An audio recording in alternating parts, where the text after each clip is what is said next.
warahmatullahi wabarakatuh. Perkenalkan, nama saya Dwi Stianingsih dengan NIM 215231037. Di sini saya akan menceritakan tentang perjanjian Giyanti dan tebelnya Pulau Jawa. Perjanjian Giyanti adalah bagian dari peristiwa besar di masa silam di mana nama Giyanti diambil dari lokasi penandatanganan perjanjian, yaitu Desa Janti. Perjanjian ini lahir sebagai sebuah kesepakatan segitiga politik antar Pakubono III, Pangeran Mangkubumi, dan Perserikatan Perusahaan Dagang Hindia Belanda atau disebut VOC. Perjanjian Giyanti ini dibuat untuk meredam api konflik yang terjadi pasca perpindahan Keraton Kartasura ke Surakarta. Ketika Mangkubumi membantu Pakubono II dalam meredam api konflik, ia mendapat hadiah berupa sebidang tanah dari Pakubono II. Namun, salah seorang pangeran lalu mengeluh ketidakadilan kepada Gubernur Jenderal Baron van Imhoff. Jenderal pun mengeluarkan keputusan bahwa tanah tidak jadi dimiliki oleh Mangkubumi.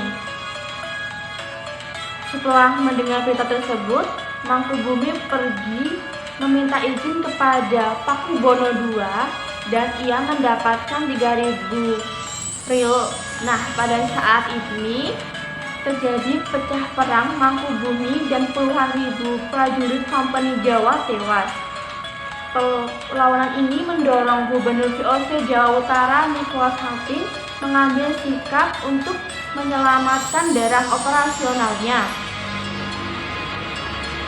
Secara tertutup, Hatin melakukan perundingan menyerang Mangkubumi.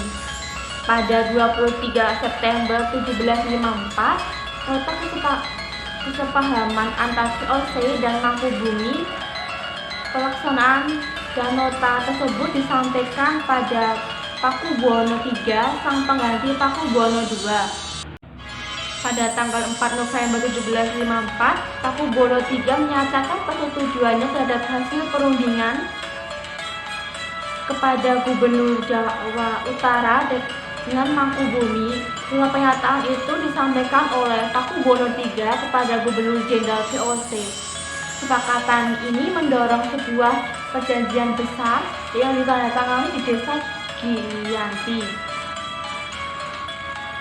Hal ini menjadi awal mula naik tahtanya Mangkubumi di Yogyakarta sebagai Sri Sultan Hamengkubuwono I dengan gelar Senopati ing Alogo Saidin Panottodomo Khalifatullah. Sejak ditandatanganinya perjanjian tersebut pada 13 Februari lalu 2 hari kemudian ada pertemuan untuk meneruskan pembagian aspek, yaitu keris diserahkan pada Sultan Hamengkubuwono I dan bahasa Bagongan. Pada Oktober 1755, Pangeran Sambernyowo berhasil mengalahkan VOC.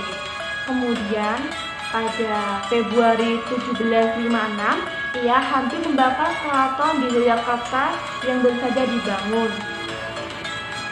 Setelah perang bertahun-tahun, akhirnya VOC menyudahinya dengan menandatanganinya perjanjian Salatiga pada tahun 1757.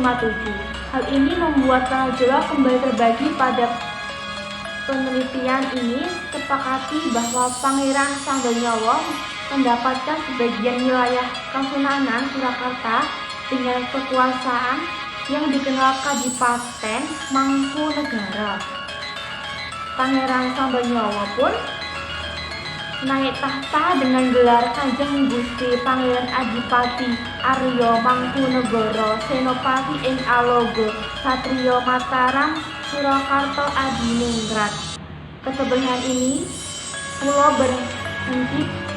belum berhenti pada tahun 1811 di masa Gubernur Jenderal Thomas Thomson Raffles dari Kerajaan Inggris. Kesultanan Yogyakarta juga terbelah dengan lahirnya Paku Alam. Dengan demikian, tanah Jawa memiliki 4 wilayah pemerintahan masing-masing tumbuh dengan perbedaan model dan politik.